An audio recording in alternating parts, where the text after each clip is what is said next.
ሰላም ጤና ይስጥልን ተመልካቾቻችን ከኢሳት ነጻ የህዝብ ሚዲያ ለየካቲት 19 2018 ዓ.ም ያዘጋጀናቸውን የቀን ዜናዎች ይዘን ቀርበናል።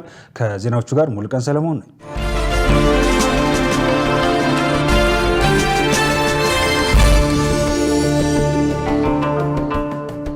የሰው ሰራሽ አስተውሎትን ትምህርት ከአንደኛ ደረጃ ጀምሮ ለመስጠት ዝግጅት እየተደረገ መሆኑ ተገለጸ። በትምህርት ሚኒስቴር የኢለርኒንግ እና የ5 ሚሊዮን ኢትዮጵያን ኮደርስ ኢኒሼቲቭ አስተባባሪ ሙሉነህ አጥናፉ ለኢዜአ እንዳሉት በዲጂታል ኢትዮጵያ 2030 ስትራቴጂ ትኩረት ከተሰጣቸው ጉዳዮች አንዱ የሰው ሰራሽ አስተውሎት መሆኑን አንስተው ዘርፉ ለሀገሪቱ ኢኮኖሚ የሚያበረክተውን ጠቀሜታ ማረጋገጥ የሚያስችል ስራ እየተሰራ ነው ብለዋል። የሰው ሰራሽ አስተውሎትና የዲጂታል ግንዛቤን የሚያሳድግ ትምህርት ከአንደኛ እስከ 12ኛ ክፍል ድረስ በስርዓተ ትምህርት ውስጥ በማካተት ለመስጠት እየተሰራ መሆኑን ጠቁመዋል። በከፍተኛ የትምህርት ተቋማት የሚገኙትን መምህራንና ተማሪዎች የዲጂታል ክህሎትና እውቀት የሚያሳድጉ ስራዎች እየተከናወኑ እንደሚገኙም ተናግረዋል። ለዚህም 5 ሚሊዮን ኢትዮጵያውያን የኮዲንግ ስልጠና እንዲወስዱ ድጋፍ እየተደረገ መሆኑን ጨምሮ አስረድተዋል። ትምህርት ሚኒስቴር ከዲጂታሉ ዓለም ጋር ብቁና ተወዳዳሪ ሆነው የሚራመዱ ታዳጊዎችና ወጣቶችን ለማፍራት በዲጂታል እውቀትና ክህሎት መሰረት ላይ ትኩረት መስጠቱንም ገልጸዋል። የፖለቲካ ፓርቲዎች በሕግና በስርዓት ሊንቀሳቀሱ እንደሚገባ ተገለጸ። በመጪው ግንቦት ወር ለሚደረገው ምርጫ ስኬታማነትና ለዲሞክራሲ ስርዓት ግንባታ የፖለቲካ ፓርቲዎች ከጥላቻ ቅስቀሳ በመቆጠብ በሕግና በስርዓት ሊንቀሳቀሱ እንደሚገባ የሕገ መንግስትና ፌዴራሊዝም አስተምህሮ ማዕከል ዋና ዳይሬክተር ዶክተር አለዩ ስታይ አሳስበዋል። ዋና ዳይሬክተሩ ለአዲስ ዘመን ጋዜጣ እንደገለጹት ምርጫ የህዝብ የስልጣን ባለቤትነት የሚረጋገጥበት ዋነኛ መሳሪያ በመሆኑ የፖለቲካ ፓርቲዎች የህዝብን ውሳኔ በጸጋ መቀበልና ለህዝቡ ትክክለኛ መረጃ የመስጠት ግዴታ አለባቸው። የዲሞክራሲ ስርዓት ግንባታ ለሀገር ልማት፣ ለመልካም አስተዳደርና ለሰብአዊ መብቶች መከበር ወሳኝ መሆኑንም ገልጸዋል። መራጩ ህዝብ በምክንያታዊነትና በመረጃ ላይ ተመስርተው ድምጽ በመስጠት የዜግነት ድርሻውን ሊወጣ እንደሚገባ የገለጹት ዋና ዳይሬክተሩ ህገወጥ የስልጣን ፍላጎት የመቃወምና ልዩነትን በዲሞክራሲያዊ መንገድ የመቀበል ኃላፊነት እንዳለበትም አስገንዝበዋል። በተጨማሪም የምርጫ አስፈጻሚዎችና የጸጥታ አካላት ገለልተኛ በመሆን ህግን የማስከበር መገናኛ ብዙሃንና ሲቪክ ማህበራት ደግሞ ሚዛናዊ መረጃ የማቅረብ ሚናቸውን እንዲወጡ ጥሪ አቅርበዋል። የማህፀን በርና የጡት ጫፍ ካንሰር ስርጭት እየጨመረ መምጣቱ ተገለጸ።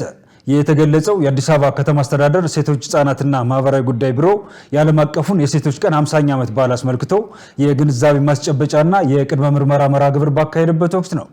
ትዕግስት ተስፋዬ ተጨማሪ አላት።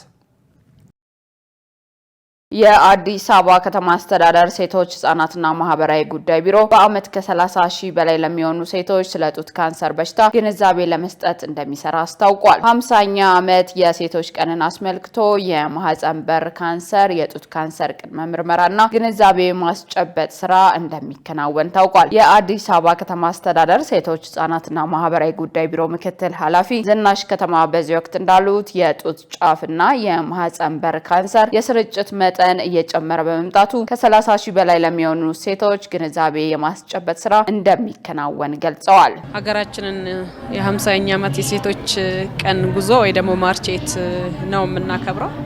ማርቼቱ ስናከብር በተለያየ ኩነት ነው የምናከብረው።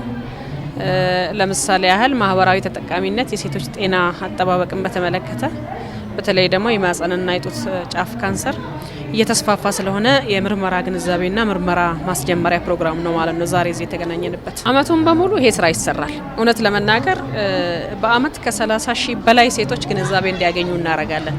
በ6 ወሩ እንግዲህ እስካሁን 15 ሺህ እና ከዛ በላይ ለሆኑ የሚችሉ ቁጥሩን በደንብ ባላስታውስም ግንዛቤ ሰጥተናል። ምርመራውም በጣም ብዙ ሴቶች ምርመራ አድርገዋል።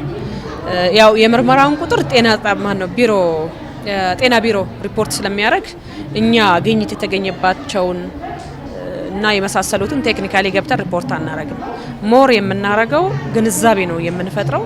ግንዛቤ ላይ ግን በደንብ ተደራሽ እንደሆኑ እየሰራን ያለ ነው። አክለውም ከ2500 በላይ ለሚሆኑ ሴቶች የጡት ካንሰር ቅድመ ምርመራና የግንዛቤ ማስጨበጫ መርሃ ግብር መካሄዱን ገልጸው በሌላ በኩል የሚጥል በሽታን በሚመለከት ግንዛቤ መፍጠር ስራ እየተከናወነ መሆኑን ለኢሳት ተናግረዋል። አመቱን በሙሉ በዚህ ጉዳይ ላይ እንሰራለን። ያው ሴቶች ተጠቃሚነት ስንል አንዱ ሴቶች ጤና ሲሆኑ ነው ስለ ኢኮኖሚ ስለ ሌላ ነገር የምናወራውና በልዩ ሁኔታ ግን እንደዚህ አይነት ካምፔን በየአመቱ ማርቼት ሲከበር እናደርጋለን። ለምሳሌ ዛሬ እዚህ የተገኙ ሴቶች ከ2500 በላይ ሴቶች ናቸው እንዳያችሁት ማለት ነው። እነዚህ ሴቶች ዛሬ ሙሉ ለሙሉ ተመርምረው ላይሄዱ ይችላሉ፣ ምክንያቱም ቁጥራቸው በጣም ሂውጅ ነው። ነገር ግን ግንዛቤ በጣም በሰፊው ያገኛሉ። በተጨማሪ ደግሞ ኤፒሊፕሲ ላይ ወይ ደግሞ ምጥል በሽታ ላይ ቀደም እንደሰማችሁት ግንዛቤ ተሰጥቷል። ቢያንስ ዛሬ እስከ ግማሽ እስከ 1000 ሰው እንኳን በመረመሩ በቀጣይነት ደግሞ ሁሉም ጤና ጣቢያ ላይ በልዩ ሁኔታ ዝግጅት ተደርጎ ምርመራ ይካሄዳል።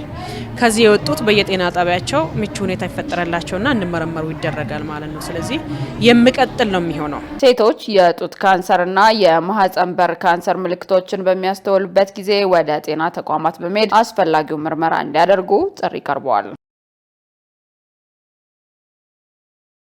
ተመልካቾቻችን ከኢሳት ነጻ ህዝብ ሚዲያ ለሳቱ የሚተላለፉላችሁ ዜናዎቻችን እንደቀጠሉ ናቸው። ወደ ዜና እንሻገር። የሰሜን ኮሪያው ፕሬዝዳንት ኪም ጆንግ ኡን ደቡብ ኮሪያን አስጠነቀቁ። ኪም ሀገራቸው በዓለም አቀፍ ደረጃ ያላትን አቋም በኒውክሌር ለማጠናከር እንደምትፈልግ ገልጸዋል። ሸሪፍ ኢማም የሰሜን ኮሪያው መሪ ኪም ጆንግ ኡን ከደቡብ ኮሪያ ጋር ንግግር ላለማድረግ በር የዘጉ ይመስላል። ይህን ያደረጉት ደግሞ ጦራቸው ሙሉ ለሙሉ ጎረቤታቸውን ማጥፋት ይችላል በሚል ነው። በቀጣይ ከአሜሪካ ጋር የሚደረገውን ንግግር በተመለከተ አሜሪካ ስለ ፒዮንግያንግ ያላትን ጠባጫሪ አመለካከት መቀየር አለባት። ዋሽንግተን በሕገ መንግስቱ በተደነገገው መሰረት የሀገራችንን ወቅታዊ ሁኔታ የምታከብር ከሆነ ጥሩ ግንኙነት የማንፈጥርበት ምክንያት የለም ሲሉ የኮሪያ ገዥ የሰራተኞች ፓርቲ ጉባኤ ሲጠናቀቅ ተናግረዋል።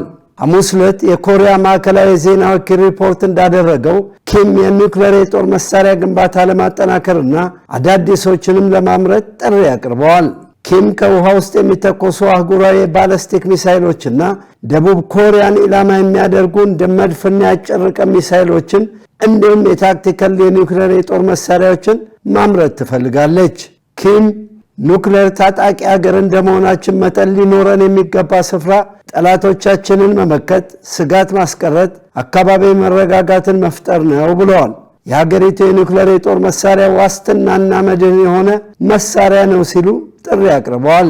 የደቡብ ኮሪያ ዜና ወኪል እንደዘገበው ከመላ ሀገሪቱ የተውጣጡ 5,000 የሚሆኑትን የፓርቲ ተወካዮች ያቀፈውና በየ5 ዓመቱ የሚካሄደው የሰራተኞች ፓርቲ ኮንግረስ ረቡዕ ዕለት በዋና ከተማ ፒዮንግያንግ በተካሄደ ወታደራዊ ሰልፍ ተጠናቋል። የሰሜን ኮሪያው ኪም ጆንግ ኡን የሀገሪቱ የሰራተኞች ፓርቲ ዋና ጸሐፊ ሆነው ዳግመኛ ተመርጠዋል። ይህም ላለፉት 15 ዓመታት ሲመሩት የቆዩትን የሀገሪቱን መሪ ፓርቲ መሪነቱን ያስቀጥላሉ ማለት ነው። ምርጫው በየ5 ዓመቱ የሚካሄድ እንደሆነ የሀገሪቱ የዜና ወኪል ዘግቧል። በዚህም የፓርቲው ማዕከላዊ ኮሚቴ ምርጫም ተካሂዷል። ዝርዝራቸው ባይገለጽም ጥቂት የፓርቲው ሕጎችን ማሻሻያ ተደርጎባቸዋል ተብሏል። ኪም ምርጫውን ተከትሎ እንደተናገሩት የፓርቲያቸው ዋነኛ ትኩረት እና ቀጣይ ስራ የሚሆነው ኢኮኖሚን ማሳደግ፣ ግንባታ ማካሄድና የህዝቡን የኑሮ ደረጃ ማሻሻል ነው ብለዋል። ኪም የሰሜን ኮሪያ መሪ የሆኑት የአባታቸውን የኪም ጆንግ ኢልን ሞት ተከትሎ ከ2011 ጀምሮ ነው። በ2019 የሰሜን ኮሪያ ህግ አውጪ ህገ መንግስታዊ ማሻሻያ አድርጓል። ይህንን ማሻሻያ ያደረገው ደግሞ የኪምን ስልጣን የአንድ ሰው ስልጣን ለማድረግ ታስቦ ነው ተብሏል። መረጃው የአልጀዚራ ነው።